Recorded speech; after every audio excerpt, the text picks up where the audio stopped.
Bagaimana kabar akhir pekan Anda? Sambil menikmati waktu santai, Talk is Fun kali ini mau ajak Anda untuk keliling di sebuah market terbesar yang ada di Jogja. Tapi bukan belanja kebutuhan pokok atau bahan makanan loh ya. Market yang satu ini adalah pasar film terbesar di Indonesia yang menjadi wadah strategis para pelaku di industri film untuk memperluas jaringan, berkolaborasi, dan memperkuat posisi perfilman Indonesia di tingkat global. JAF Market merupakan bagian dari penyelenggaraan JAF, Jogja Netpack Asian Film Festival, yang tahun ini memasuki penyelenggaraannya ke-20. Event ini menjadi kesempatan emas bagi sineas, produser, distributor, dan investor dalam memperkuat ekosistem perfilman. Harapan terbesarnya adalah semakin banyak kolaborasi yang terjadi, maka semakin bisa dibilang pasar itu berhasil gitu atau berjalan dengan baik gitu. Karena JAF sendiri secara program besar mungkin bisa define jadi dua macam gitu. Yang pertama eksibisi, expo yang diisi para eksibitor, dan yang kedua program-program yang memang diinisiasi dari penyelenggara, dari organizer gitu, seperti JAF Future Project, JAF Content Market. Kualitas perfilman tentunya juga akan semakin maksimal dibarengi dengan dukungan bagi komunitas kreatif lokal alias filmmaker dalam mengembangkan potensi meliputi ide kreatif film, eksekusi produksi hingga penyusunan finansial dalam sebuah film maupun serial. Komitmen jangka panjang pun dibuktikan oleh layanan hiburan streaming berbayar terbesar satu ini dalam mendukung produktivitas sinema Indonesia melalui kemitraan dengan JAF.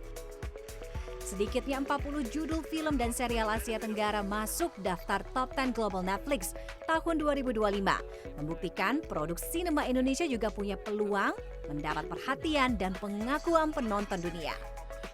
Begitu juga dengan pasar perfilman Indonesia yang kian menunjukkan tren positif, menjadi pendorong pengembangan konten untuk menghadirkan variasi genre. Fundamentalnya Netflix adalah kita itu ingin memastikan kalau misalnya kita bisa menciptakan konten yang sangat beragam genre-nya gitu ya. Jadi kita tidak menutup kemungkinan hanya film zombie Indonesia, tapi kita akan explore title-title dan genre-genre yang baru. Tapi benang merahnya itu yang kita temukan adalah untuk kita berinvestasi di local content. Itu caranya itu kita ingin bekerja sama dengan kreator-kreator yang sangat otentik dengan budaya Indonesia, dengan tradisi Indonesia. Jadi kalau misalnya sempat nonton Abadi Nanjaya, itu kan ada intrik-intrik yang sangat lokal. Film zombie itu cukup umum, tapi ini yang membedakan dengan film-film zombie yang lain, ya tentu bahasanya Indonesianya ya, tapi ada elemen-elemen situ yang sangat Indonesia. Kolaborasi mendukung kreativitas sineas dibuktikan dengan Creative Asia yang berlangsung pada pekan penyelenggaraan JAF kali ini. Menghadirkan diskusi bersama sutradara ternama dari Asia Tenggara, para peserta mendapat pemahaman mengenai pengembangan kreatif film hingga naratif genre di Asia Tenggara, seperti yang cukup menyedot perhatian belakangan adalah zombie. Nah, salah satu film yang berhasil membuktikan kualitas genre zombie lokal bisa diapresiasi dengan sangat baik hingga penonton global adalah Abadi Nanjaya. Bapak udah nggak ubanan kan? Film garapan Kimo Stambul yang rilis akhir Oktober 2025 ini masuk dalam Top 10 Global di 75 negara hingga ditonton lebih dari 11 juta kali. Jika kebanyakan film zombie berlatar wabah yang muncul dari perkotaan, film Abadi Nanjaya justru sebaliknya. Berakar lokalitas kental, Abadi Nanjaya menceritakan wabah zombie di sebuah desa, bermula dari jamu yang menyebabkan banyak orang mendadak berubah menjadi zombie. Tak hanya kengerian mencekam kemunculan zombie, film ini juga menyentil realitas sosial yang dekat dengan keseharian. Apakah keberhasilan Abadi Nanjaya mendorong kelanjutan sequelnya ya? Lantas, apa kata sang sutradara Kimo Stambul? Oke, welcome back. Talk is fun. Tentunya buat Anda para pecinta film dengan genre zombie ya, udah nonton mungkin Abadinan Jaya. Top 10 global, 75 negara, kemudian 11 juta kali ditonton. Wow. Apa rahasia di balik kesuksesan Abadinan Jaya? So please welcome the one and only Kimo Sambol, sutradara dari Abadinan Jaya. Oke, hai Mas Kimo, apa kabar? Baik, apa kabar? Aku pecinta film zombie. Ya. Abadinan Jaya mungkin it was not the first Indonesian zombie ya. Tapi, Iya, tapi. tapi amazing. Ya kan? Aku bisa bilang this is fascinating. Iya. Proyek ini sudah direncanakan sebenarnya udah lama. Sudah lama. 2014-an Iya. ya, kurang lebih ya. Kira-kira begitu lah. Oke, kejeda waktu dengan lama. Kenapa akhirnya baru memutuskan sekarang? Mungkin juga begini, banyak orang yang belum berani untuk bisa menggarap film dengan genre zombie gitu ya Mas. Gitu. Bisa jadi, bisa jadi. Gimana Mas? Ya sebenarnya kita bukan film zombie pertama gitu ya. Ada beberapa film zombie yang udah pernah di-establish di Indonesia. Yes. Mungkin zombie dari Indonesia pertama di Netflix gitu kali ya, di platform ini. Kenapa baru bisa sekarang-sekarang ini? Karena memang mungkin dulu belum siap dari segala macamnya gitu ya, dari infrastruktur dan juga secara production belum ready, belum ada yang berani pick up untuk for theatrical release gitu ya. Nah ternyata ada platform Netflix yang berani untuk ngambil konsep ini dan pretty much invested di dalam film ini yang dengan dengan kekuatan mereka sehingga bisa mewujudkan dari konsep saya ini gitu. Oke. Tadi mungkin kita udah kasih gambaran buat para penonton Abadinan Jaya. Aku bisa bilang ini cita rasa lokal tapi kualitasnya global. Kayak masakan ya. Tapi ya mungkin analoginya akan seperti itu karena yang membedakan Abadinan Jaya adalah dengan zombie yang pakai batik, ya kan. Selain juga memang akar permasalahan dari zombie ini kan jamu betul. kemudian kantong semar, Iya, kan betul, gitu. betul. Memang sengaja seperti itu gitu atau apa Mas alasannya? Memang dari awal tuh saya pengen menceritakan, oke, gimana kalau ada kejadian outbreak virus yang bisa bikin orang menjadi zombie di Indonesia gitu. Awalnya memang dari situ, jadi saya memang benar-benar kepingin menceritakan gimana sih kalau zombie outbreak itu terjadi di Indonesia. Makanya kita pilih settingan di desa yang tidak terlalu besar di Indonesia di sekitaran Jawa Tengah. Makanya terjadilah bakal karakter-karakter yang akan keluar menjadi zombie itu ya orang-orang lokal kita gitu. Oke. Banyak film-film zombie di luar sana. Kalau Korea Selatan mungkin punya Kingdom gitu kan. Ada World War Z, banyak lah makanya you name it ya. Tapi setiap pembuatan film zombie itu pasti punya tantangannya sendiri gitu. Sangat, kan? yes, So this is sangat. your first time kan sebenarnya untuk mendirect film zombie gitu. Betul, pertama Apa kali. Mas, dibandingin film-film sebelumnya lah. Ya sangat challenging ya, ya pasti ya kan kita banyak dengan zombie kita harus make up orang sekitaran 200 orang gitu ya. Bukan dari masalah logistik saja gitu ya, tapi juga selain itu kita mengatur waktu yang kita punya gitu. Misalnya scene-nya dalam waktu siang kita harus hanya menyelesaikan siang itu aja gitu, dan dengan make up 200 orang kan misalnya satunya itu lumayan about 30 menit gitu satu orang untuk di make up gitu ya. Itu kan lumayan harus diatur secara perencanaan dengan baik dan benar. Jadi challenge-nya luar biasa sih. Challenge-nya luar biasa. Belum lagi kita memikirkan karakter-karakter ini harus seperti apa dan perjalanannya gimana gitu. Relate dengan, aku bilangnya apa ya, relate dengan realitas sosial kita kan. Lumayan. Saya mencoba benar-benar ngambil essence yang terjadi di Indonesia aja gitu. Kejadian-kejadian terjadi di Indonesia. Termasuk si keluarga ini gitu yang mempunyai broken family dan segala macam gitu kan. Itu ya adalah. Dan kenapa tuh zombie takut tuh sama air? Karena begitu ada hujan dia bubar tuh. Dia diem. Kan? Karena itu kalau zombinya sendiri kan emang dia terpaparnya dari jamu jamu itu berasal dari tanaman kan. Iya. Nah tanamannya itu kantong semar dan kita melihat tanaman itu kan kalau misalnya kena air ya itu kan feed lah makanannya mereka gitu. Jadi kalau misalnya makanan ya mungkin kita bikin dia bisa lebih tenang gitu bercampur dengan manusia gitu ya. Jadi menjadi tenang dia kalau kena air. Oke. Gitu.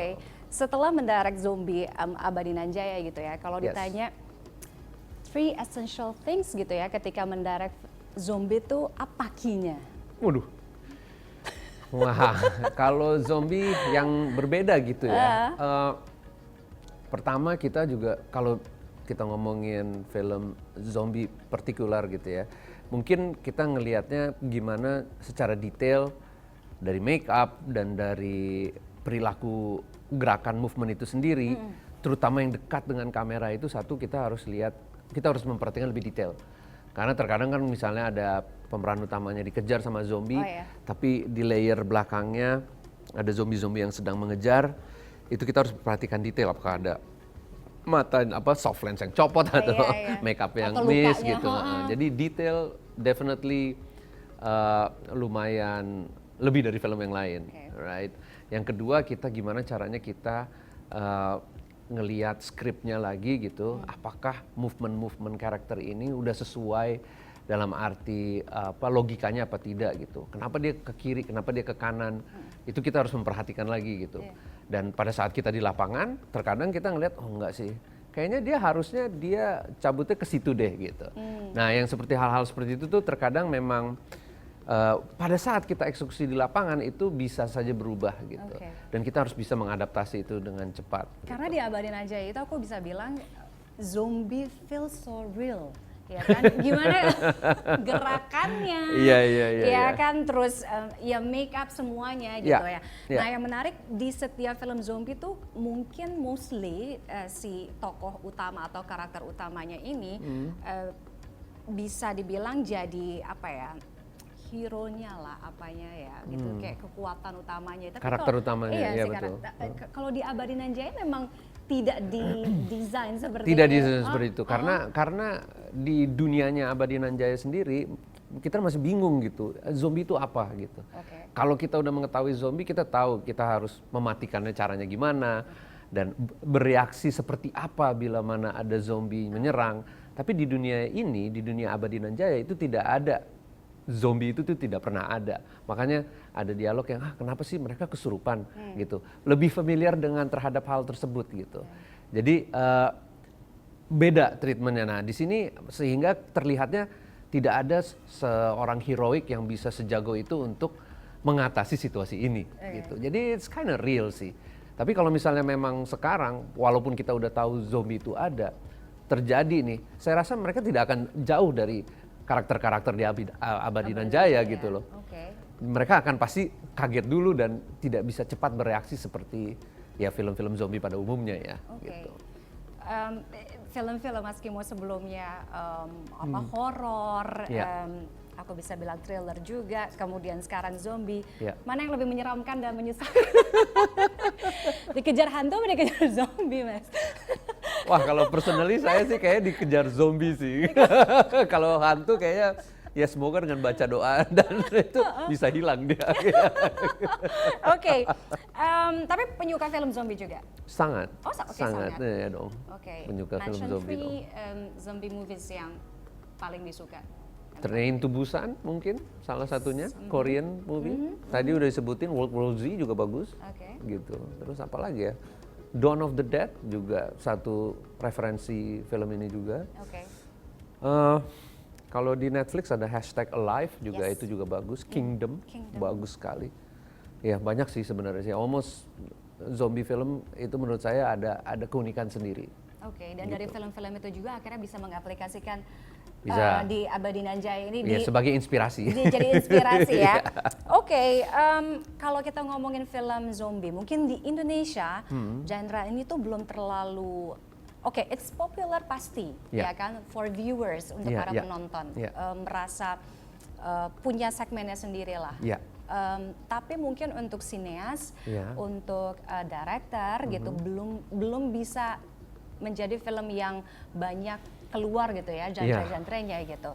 Tapi it's very popular gitu. Gimana Mas ngelihat ini? Ya mungkin dengan kita adanya Abadi Nanjaya mungkin semoga subgenre horor yang udah ada nih mungkin bisa lebih lebar lagi gitu. Karena zombie itu kan subgenre dari horor yang tidak terlalu populer dalam arti di Indonesia tidak terlalu banyak gitu. Karena mungkin para produsernya juga masih melihat nih ini oke nggak ya orang Indonesia bisa nggak ya menerima hal ini. Saya rasa bisa dengan cerita yang baik, dengan eksekusi yang benar gitu ya. Ternyata kita bisa kok bikin Abadi Nanjaya globally lagi. Yes. Jadi globally Kaget nggak, Mas, waktu itu? sangat. Top 10 Sangat global. top 10 global dan 75 ternyata banyak yang DM saya lumayan positif gitu walaupun banyak juga yang tidak suka ya tapi ya namanya film pasti ada yang suka dan tidak suka gitu ya nggak apa-apa juga jadi ya cukup seru sih cukup saya melihatnya kedepannya semoga para produser berani gitu untuk diverse film-film kita gitu Oke, loh. para produser berani, Iya. seorang Kimo juga akan berani untuk, karena tadi udah 2 kali mention Iya dong. Dunia Abadi Nanjaya, so it means akan ada sequel. Kita belum Biar tahu, Mas. semoga. Kita mungkin itu dari desa di Jawa Tengah, dia kan katanya mau ke Jakarta tuh, ya kan, di pusat-pusat keramaian Jakarta. Sebagai filmmaker kita berharap yang terbaik lah buat Dunia Abadi Nanjaya ya. So yes. please make more zombies. Aduh, ya, semoga. More movies about zombie ya. Thank you so much for Terima kasih. doing this interview. Terima kasih. Filmnya luar biasa. Sekali Terima lagi kasih. ini adalah curahan hati dari saya dan juga para pecinta zombie dan Abadi Nanjaya. Ya, Please ya. make more zombies. Oke. Sequel Oke, Abadi oke. Nanjaya, ya. Thank you so much Mas Kimo. Terima kasih, Sukses terima terus kasih. untuk film-filmnya yang upcoming ya. Terima kasih. Oke, usai jeda kita juga masih akan membahas hal-hal menarik lainnya. Apakah juga masih relate dengan zombie? After the break, tetaplah bersama kami di Talk is Fun. But for me, I like the challenge of trying to make just a different type of zombie that the world hasn't quite seen yet. Yes. I wanted something that was very much Filipino, but also Southeast Asian.